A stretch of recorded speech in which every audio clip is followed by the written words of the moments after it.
What is an adult problem that nobody prepared you for? The death of the elder family and your rising name on that list. I was just ruminating earlier today with my station. It feels like I was 20 just yesterday, but then suddenly I have an adult daughter. I've buried grandparents and a parent, and now more voices turn to me than I can turn to myself. Having to not only make important decisions by myself, I expected that much, but also having to do so in a timely fashion uninhibited by indecision. Deciding what's for dinner every night for the rest of my life. How much time you spend just doing stuff. Oh, need to replace my tire and that's over by the store. So while I replace the tire I can do some errands and I'll save time and be home in no time. 3 hours later, okay, just one more errand before I head home. Also, how putting off a small task just a couple days in a row can quickly amount to longer chore responsibility later. I can just leave this in the sink. Get to it later before bed. X 2 days. Why is this grime caked onto this plate still? I've been scrubbing for 10 minutes straight. And when you have free time to do something fun, you're too mentally exhausted from doing all the things you have to do that you waste free time half watching TV and half scrolling through Reddit. Vegetables die too soon in the fridge. Put the veggies in a sealed container with a piece of paper towel on top of them. The paper towel absorbs moisture and you'll get several extra days before the veggies go bad.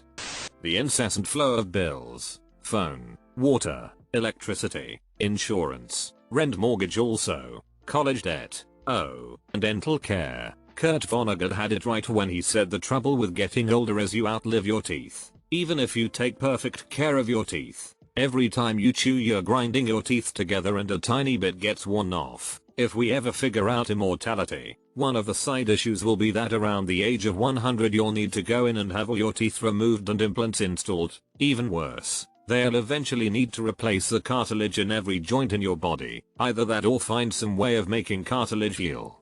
How hard it is to make peep friends. Don't even get me started on relationships. Yay, seriously. I still have 1 or 2 close friends in different states that I barely even talk to. Other than my wife and my kids, I've got no friends. Don't even have video game friends anymore. I'm not sad or lonely or anything. Just kinda miss that part of my life. Making friends as an adult is so difficult. Keeping old friends during different stages in life, also difficult. Keeping up with good friends while juggling family, work, self-care, also difficult.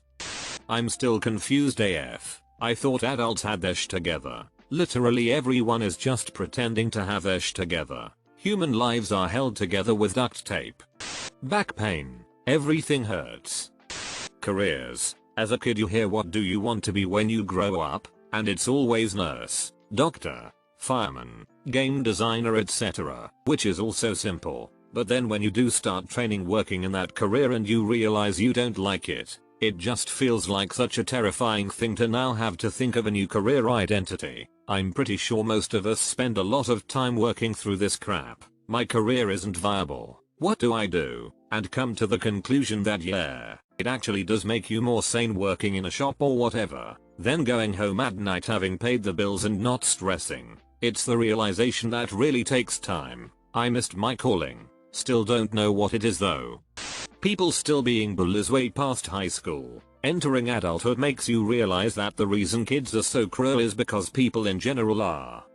That you see the dead body of a parent one day and have to be next to the desperate surviving parent and try to comfort while you're desperate yourself. Recently went through this myself. My father passed away December 2019. It was obviously and understandably hard on my mother. I found that I spent most of my time with her trying to console her and let her know everything is going to be okay and he would want her to live her life. Problem is I was grieving myself and the one person I would normally turn to for advice wasn't there anymore. It was crushing, having to be the rock for my mom, but the whole time I was struggling with his loss myself.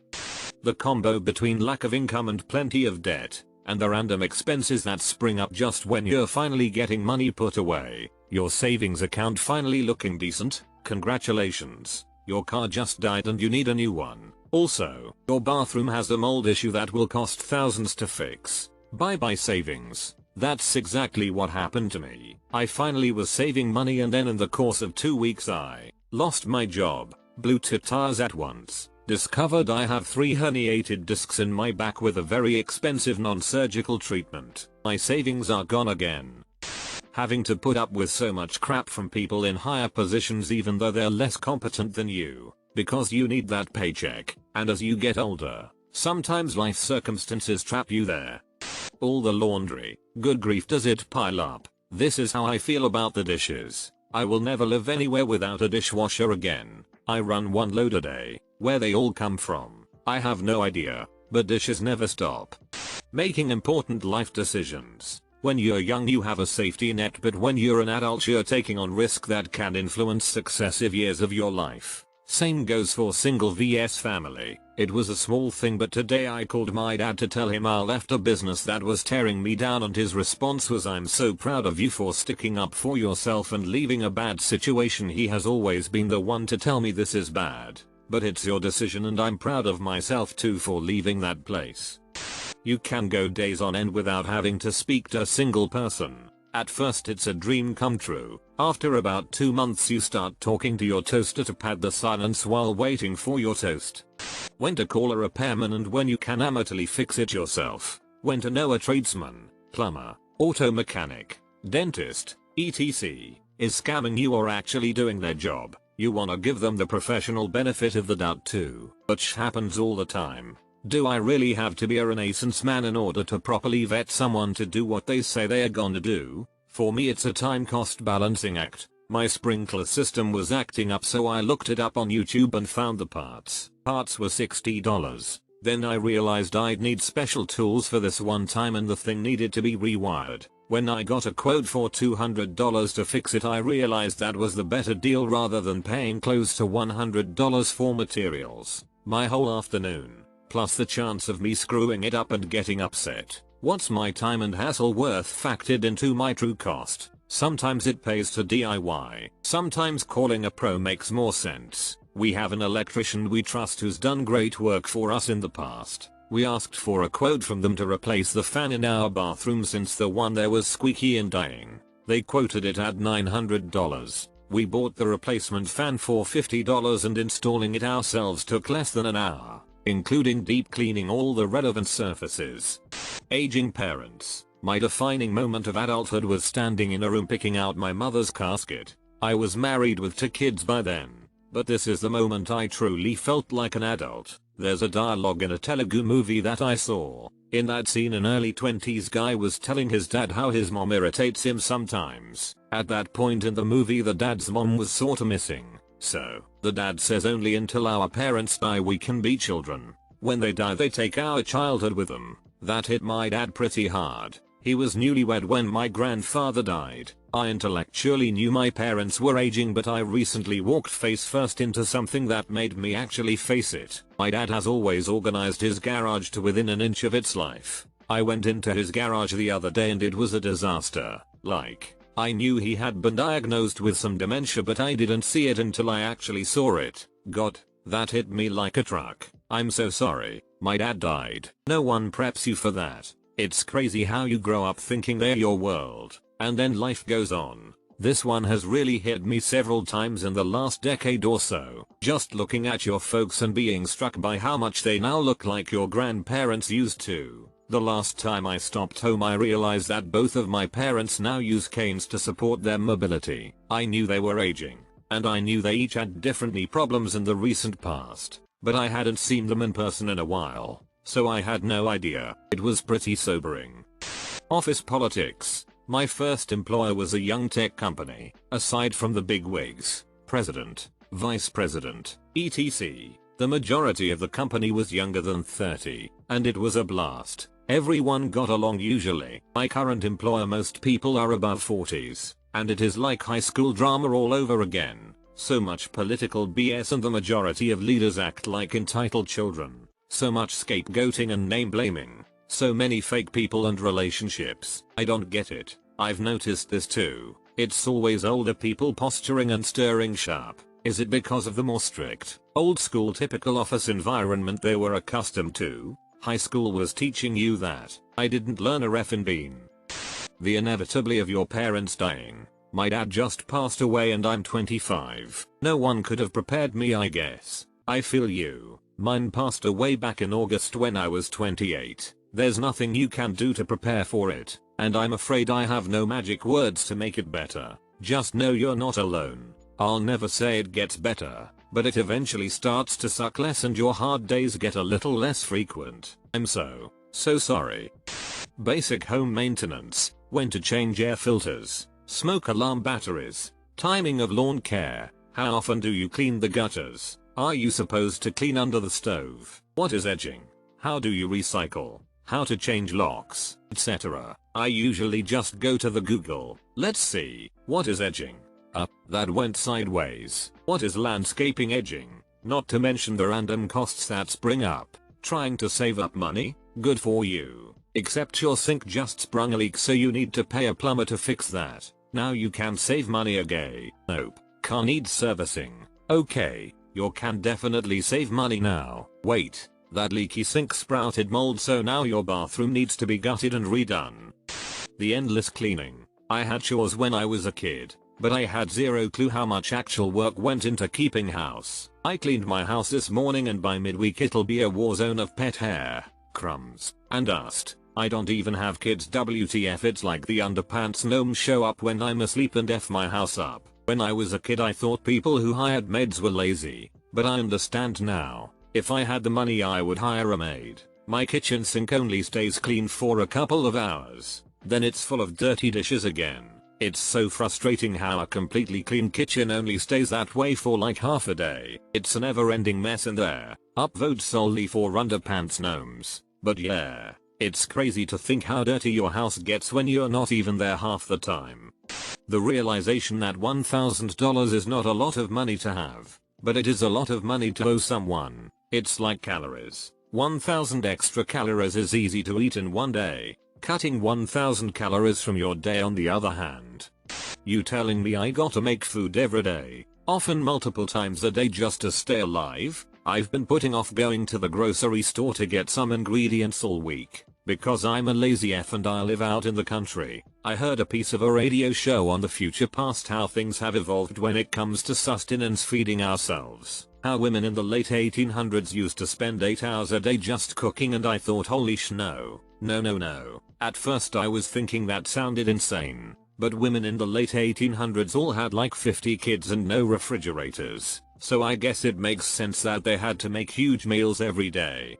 Being sick and having to care for yourself, like when you were younger your parents would get the medicine, or the medicine cabinet would just be stocked all the time, etc. But here I am with a cold having to build up the energy to go to the supermarket to buy some aspirin and throat lozenges all by myself. Some of the worst moments of my adult life have been coming down with, for example, norovirus and realizing no one is magically coming to take over caring for my children. Vomiting so hard you feel like you're gonna die. Yeah, the kids still need feeding, changing, saving from their latest suicide mission, etc. Make yourself a sick day kit, a fun lunchbox or whatever, with aspirin, chicken soup, a little book, vitamin C, whatever stuff you do that comforts you when you're sick. You may not have a friend to come help you, but past you can be sick ya's current friend.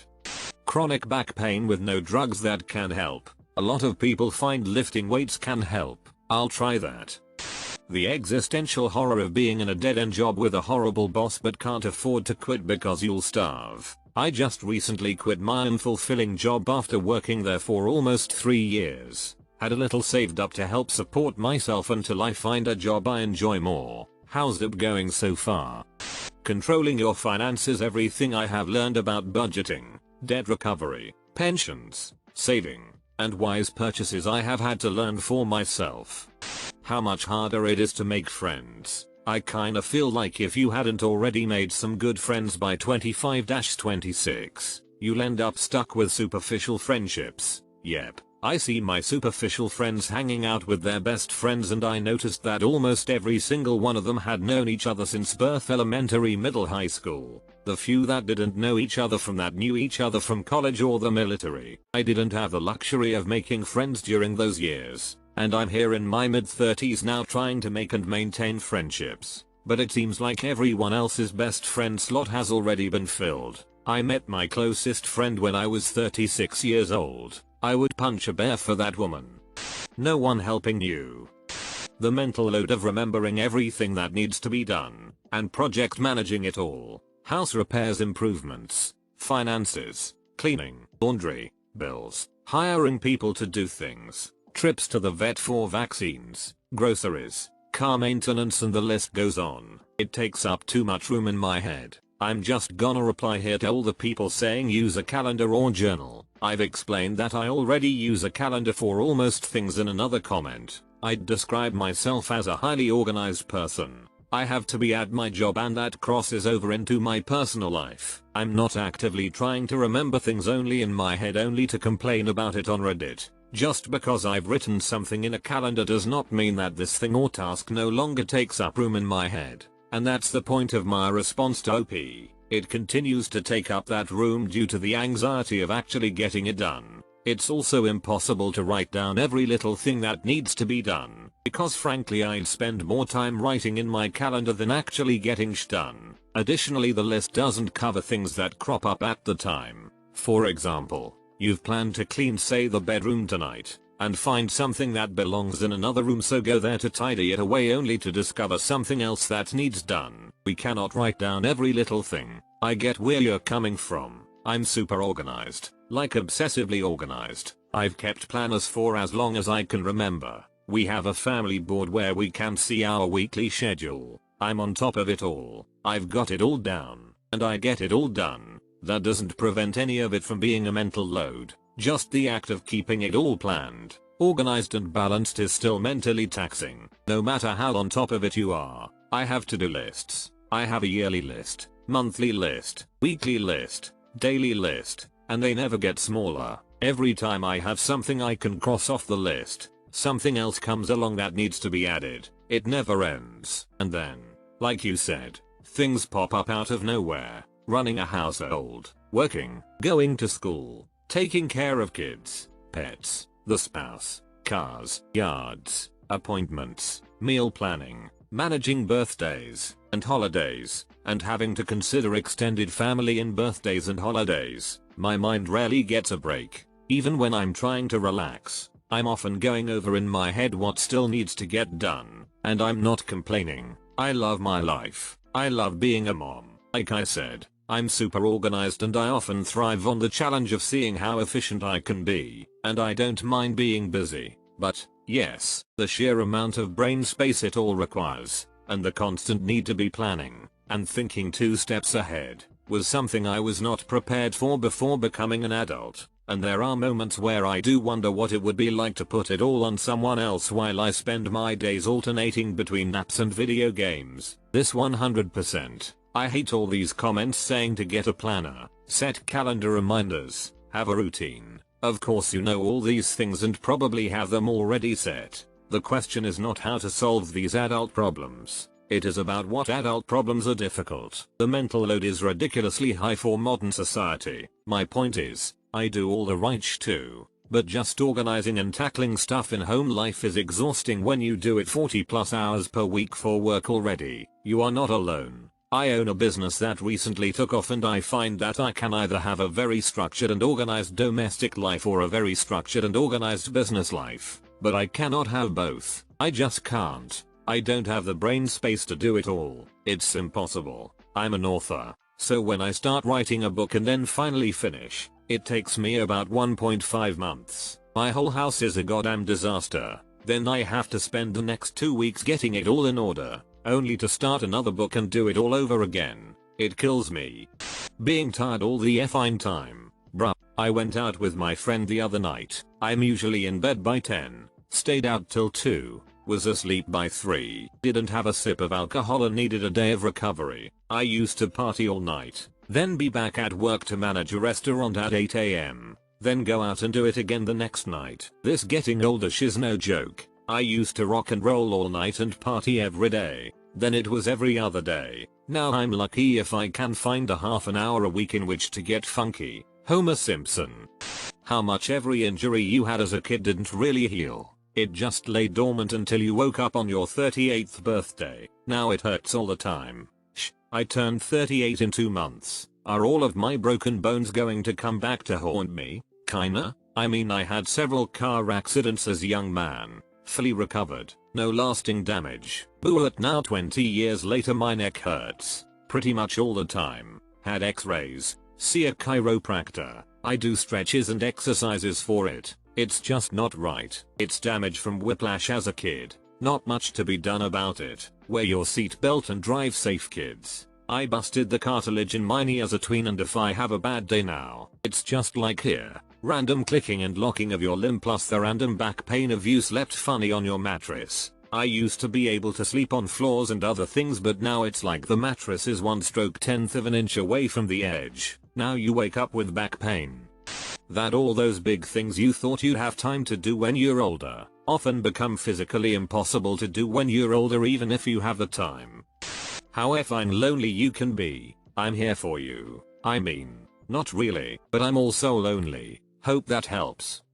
A lack of community. Growing up, you have your elementary school. Each day you see your friends and participate in activities together. Sometimes they move away and sometimes you do, but it largely stays the same through high school and middle school. Flash forward to adulthood and you're just alone. You want to make friends IRL, but have no idea how to go about doing it without seeming creepy, desperate, or God knows what. This is really hard when you are not overtly religious, so you cannot join a religious community. My friend and I talk about this from time to time. It's arguably the hardest thing to deal with in life. It gets worse the longer you live. As you know, you are outliving your generation. My grandma wasn't religious. She went to church just to meet people. She had an amazing social circle because of it. The most social older ladies I know do extracurriculars. My aunt is in a choir and my neighbor sails competitively. It helps a lot.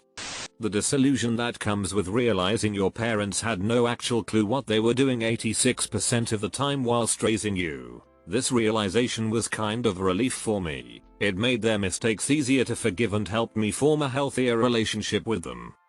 Being absolutely exhausted most of the time. I never thought I'd be the I hate everyone guy, but I am, and everyone can FCK off. We all become Squidward after hitting a certain age. You either die a SpongeBob or live long enough to become a Squidward. Me? I'm Patrick. F you're at race. Having to figure out what to eat 3 times a day. F that. Just eat twice. F that. Just eat once. For Eli used to just not eat because I didn't know what to have or I didn't feel like cooking just for me. Kids change that quick. They aren't cool with just not eating. Being sued by the guy who crashed into Emmy from behind. Wow. Okay, I had this happen to me. I was run off the road in the early morning by a truck that was in the wrong lane round a blind corner. My car rolled several times and ended up in the road. People stopped to help and everything. Then they ducked out of the way as a truck from the local electric company came around one of the Good Samaritan cars and barreled into my car on its side. Spun us 270 degrees. Later the electric company tried suing me for damage to the truck they hit me with. I hope you sue them back. Once I was fully stopped, parked at an airport waiting for a friend. This lady rear-ends me. There was a bicycle cop that watched the whole thing and started screaming at her to get off her phone, even knowing full well that I was parked and a cop witnessed the whole thing. This bee still tells her and my insurance companies that I put my car in reverse and backed into her. The effing nerve. The problem is there are no consequences for lying, so they figure they might as well give it a shot. Maybe if the insurance companies started dropping people for that kind of bullshit or putting them in a database so their rates are sky high, it would reduce. You nailed the exact problem. No consequences for lying. There really should be. Front rear dash cams are pretty affordable these days, and turn that into an easy counter lawsuit. How depressing and mundane working 40+ hours per week for 30+ years is.